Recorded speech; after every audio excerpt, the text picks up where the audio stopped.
بسم اللہ الحمد للہ والصلاة والسلام علی رسول اللہ وعلی آلہ وصحبہ ومن والاه۔ محترم بزرگوں، دوستوں،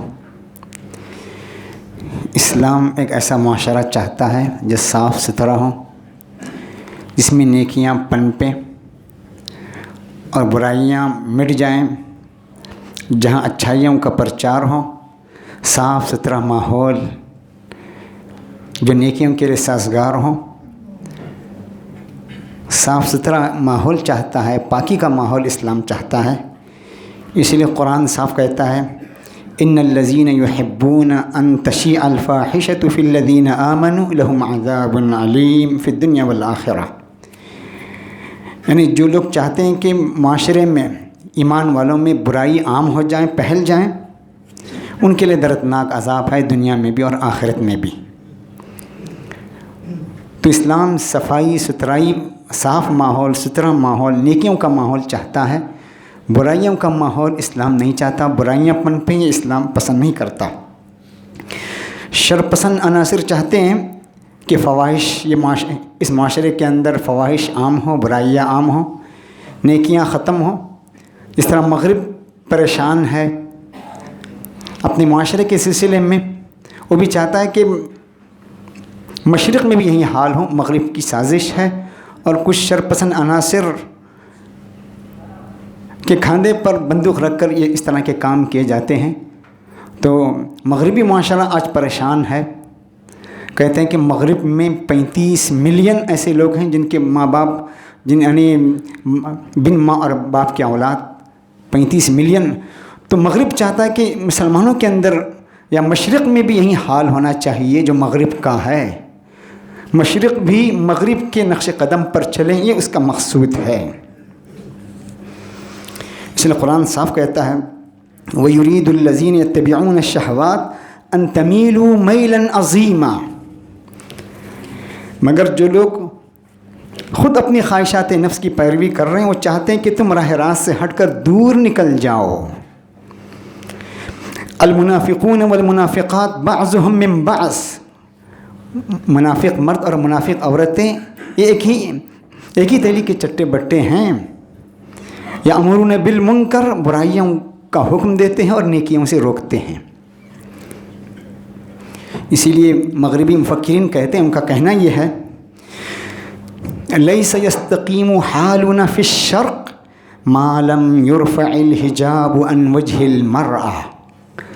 مشرق میں ہمارا قدم اس وقت تک نہیں جمے گا جب تک کہ عورت کے چہرے سے حجاب نہیں ہٹے گا۔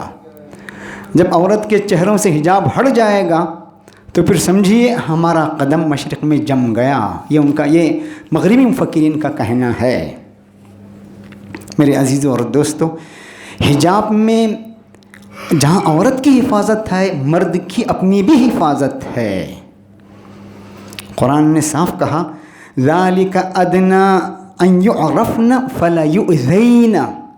یعنی اس کا سب سے ادنا فائدہ یہ ہے کہ تم پہچانی جا سکو، معاشرے میں تمہاری عزت ہو، تم پہچانی جا سکو، فَلَا يُؤْذَيْنَ، اور تمہیں تکلیف نہ دی جا سکیں، تمہیں ایذا نہ ہو۔ خود عورت کی حفاظت اس میں ہے۔ 12 سال پہلے جب عورتوں سے چھیڑخانی ہو رہی تھی، عورتوں کو چھیڑا جا رہا تھا، انہیں تکلیف دی جا رہی تھی، ان کی عزت کا معاملہ تھا، بے حساب واقعات پیش آ رہے تھے عورتوں کو تکلیف دینے کے۔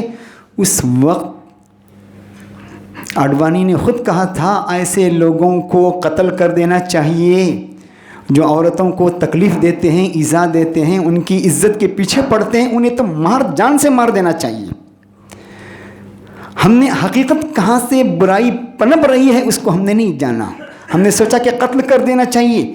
اس شریعت نے ہاتھ رکھ دی کہاں سے شر پھیل رہا ہے، اصل مرض کہاں سے آ رہا ہے۔ دکھتی رگ پر اسلام نے ہاتھ رکھی اور کہا پردہ۔ ذَلِكَ أَدْنَىٰ أَن يُعْرَفْنَ فَلَا يُؤْذَيْنَ۔ اس کا معمولی فائدہ یہ کہ تمہاری پہچان ہوگی، شناخت ہوگی، معاشرے میں عزت ہوگی، تمہیں تکلیف نہیں دی جا سکے گی اس کے ہوتے ہوئے۔ عورتوں کی، مردوں کی حفاظت، مردوں کی نگاہوں کی حفاظت ہو جائے گی، پھر معاشرے میں غلط قسم کے گناہ وجود میں نہیں آئیں گے۔ کیا حکمت برا شریعت کا یہ ہے۔ ابھی حال ہی میں ایک جو واقعہ پیش آیا میسور کے قریب، کالج میں مسلم لڑکی کے ساتھ، مسکان نام کی، اس واقعے پر ہم غور کریں کہ ہمارے لیے اس میں کیا عبرت ہے، کیا چیزیں ہمارے لیے کہ اس واقعے سے عام طور پر ہوتا ہے کہ واقعات پیش آتے ہیں، معاملہ جذباتی بن جاتا ہے، بجائے فائدہ اٹھانے کے نقصان ہو جاتا ہے۔ ہم بحیثیت دائی قوم کے ہمیں کیا کرنا چاہیے، بحیثیت دائی قوم کے ہمیں کیا فائدہ اٹھانا چاہیے، بجائے نقصان اٹھانے کے معاشرے کو نقصان ہو جاتا ہے۔ اگرچہ اس واقعے کے پہلو سے خیر کا پہلو تھا، مسلمان جذبات میں آتے ہیں اور اس خیر کے پہلو سے بعض دفعہ شر نکل آتا ہے، نقصان کا معاملہ بھی ہوتا ہے ہماری اپنی جذباتیت کی وجہ سے۔ دیکھیے یہ معاملہ اس معاملے کو ہم نے جذباتی بنا دیا، یہ معاملہ دستوری تھا، اس کا تعلق ہماری عبادت سے تھا، اس کا تعلق مسلمانوں کے شعار سے تھا، ہمارے ایک فریضے سے تھا، عبادت سے تھا جو دن رات خواتین انجام دیتی تھی۔ ہم نے اسے جذباتی معاملہ بنا کر بجائے اس سے فائدہ اٹھانے کے ہمیں نقصان اس سے ہونے لگا۔ اب ہم دیکھتے ہیں تحفے تحائف کی جو بارش کی جاتی میڈیا پر دکھانے کے لیے، ضرورت اگر تحفے تحائف دینے ہی ہیں تو آدمی چھپ کر دیتا، گھروں میں جا کر دیتا، اس کی ہمت افزائی ہوتا۔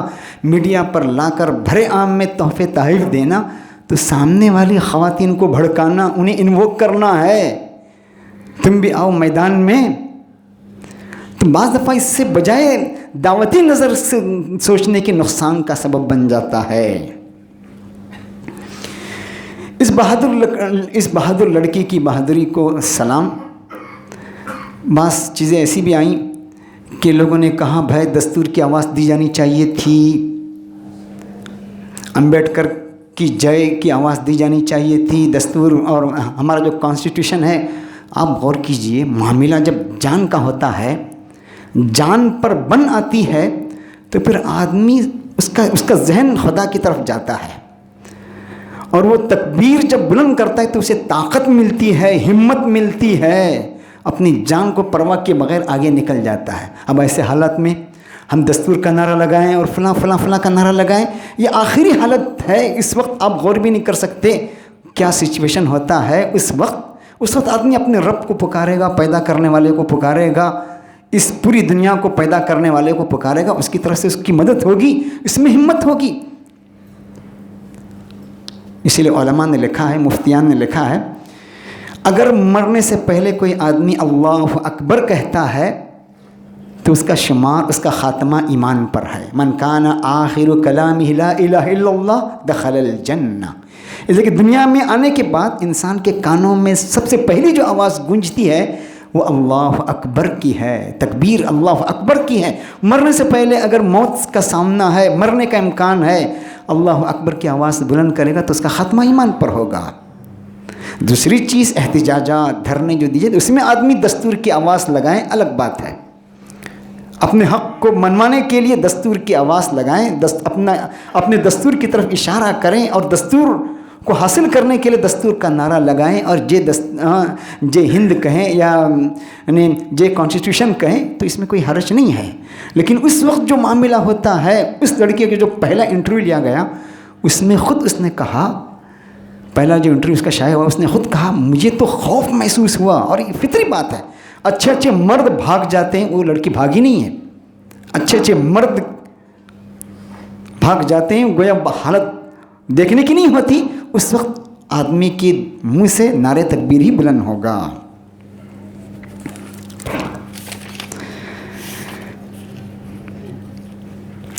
دیکھیے اس واقعے میں ایک پہلو یہ بھی ہے، ہم نے گویا اس پہلو سے فائدہ نہیں اٹھایا۔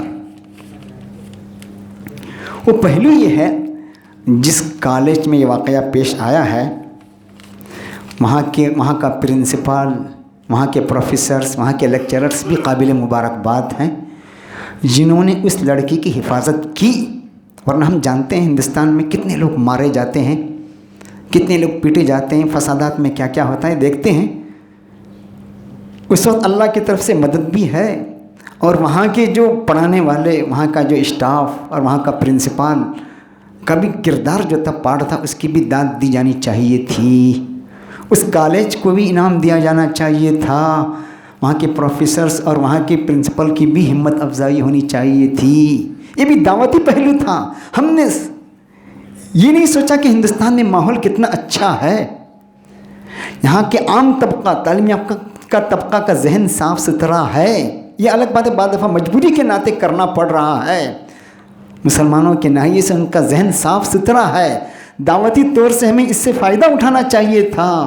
ہم نے نہیں دیکھا کہ جتنے مضامین آئے، جتنی چیزیں ہوئی، کہ ہم نے ان لیکچررز یا ان پروفیسرز اور پرنسپل کی بھی ہمت افزائی کی ہوں، سراہنی کی ہوں، اور کہا کہ تم نے جو کیا ہے، پارٹ جو انجام دیا، وہ بھی تمہارا قابل مبارکباد تھا۔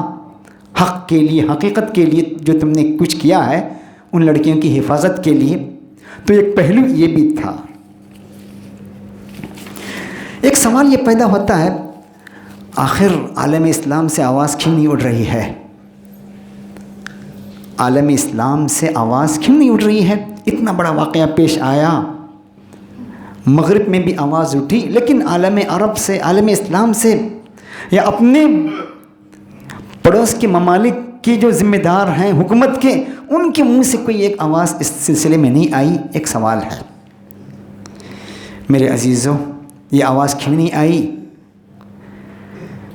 مغرب نے جہاں پر وہاں قدم رکھا ہے، مصر، شام، عراق، تو سب سے پہلے ان کا مقصد یہ تھا کہ پردے کی اہمیت کو نکال دیا جائے اور عورت کی آزادی کا نعرہ بلند کیا جائے۔ مصر جو عالم اسلام کا جو دل مانا جاتا ہے، وہاں کے ذہین طلباء کو، قاسم امین، رافع تحتاوی، انتہائی ذہین طلباء کو فرانس اور پیرس کی یونیورسٹیوں میں لے جایا گیا۔ ذہین طلباء کو، وہاں کے پروفیسرز آئے مغرب کے، اور وہاں تعلیم کا سسٹم یہ ہوتا ہے کہ وہاں کے جو پروفیسرز ہوتے ہیں، لڑکوں کو تقسیم کر دیا جاتا ہے، یونیورسٹی کے پروفیسرز کے گھروں میں لڑکیوں کو یا جو پڑھنے جاتے ہیں ان کی تقسیم کیا جاتا ہے، اور انہیں گویا ان کا فیملی ممبر بنا دیا جاتا ہے۔ تو وہاں جو جائیں گے، ان کے گھروں میں رہیں گے ایک فیملی ممبر کی حیثیت سے، تو وہاں کا کلچر، وہاں کی ثقافت کو پسند کرے گا۔ اور پھر یہاں آ کر انہوں نے جو کتابیں لکھیں عورت کی آزادی کے سلسلے میں، پردے کے نقصانات کے سلسلے میں، اس کے اثرات مشرق پر ہوئے۔ مصر میں قاسم امین نے کتاب لکھی، قضیۃ المرأہ نام کی کتاب لکھی، اور مصر پر بھی اس کے اثرات ہوئے، مصر پر اس کے اثرات ہوئے۔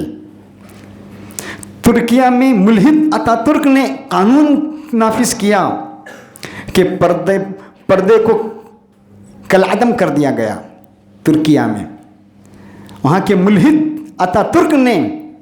اور ترکیہ میں بھی بہت سے واقعات پیش آئے کہ بعض عورتیں حجاب پہن کر پارلیمنٹ میں جانا چاہتی تھی، بعض کو روکا بھی گیا تھا، ابھی آج کل ہی کس میں۔ البانیہ اور تیونس میں بھی یہ قانون جاری ہوئے، تو کیسے آواز اٹھائے گی عرب ممالک جہاں کا یہ حال، ان کا اپنا خود یہ حال ہے، وہ لوگ کیسے آواز اٹھائیں گے؟ البانیہ اور تیونس میں بھی اس طرح کے قوانین جاری ہوئے حجاب کے خلاف۔ عراق میں بھی اس طرح کا حال پیش آیا، وہاں کے مسلم مفکرین نام نہاد روشن خیال زہاوی اور رصافی نے آواز بلند کی، اور وہاں سے بھی پردے کو، نقاب کو ختم کر دیا گیا۔ یہ حال ہے۔ مغرب کے اثرات کس درجہ مشرق پر ہوئے ہیں۔ جزائر کا قصہ تو بدن کے رونگٹے کھڑے ہو جاتے ہیں۔ جزائر میں جو پیش آیا، وہاں کے مسجد کے خطیب سے کام لیا گیا، جامع مسجد کے خطیب نے پردے کے خلاف آواز اٹھائی، ببانگ دہل آواز اٹھائی، اور وہاں پر عورتیں بھی نماز پڑھنے کے لیے آتی ہیں، عورتوں کے لیے بھی نماز پڑھنے کا سسٹم ہوتا ہے۔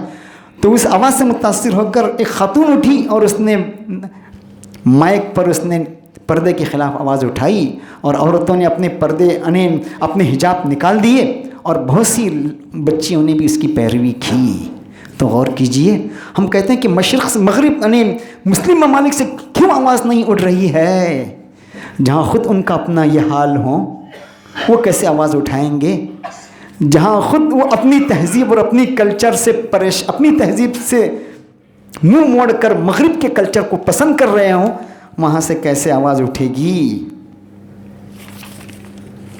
میرے عزیز، ایک ہندوستان بچا تھا اور ایک پڑوسی ملک بچا تھا جو محفوظ تھا. اب یہاں بھی کوششیں ہو رہی ہیں، یہاں بھی مغربی کلچر کو عام کرنے کی کوشش ہو رہی ہے، مغربی تہذیب کو عام کرنے کی کوشش اب یہاں بھی ہو رہی ہے، اور اس کے سلسلے میں ان کی تیاریاں چل رہی ہیں.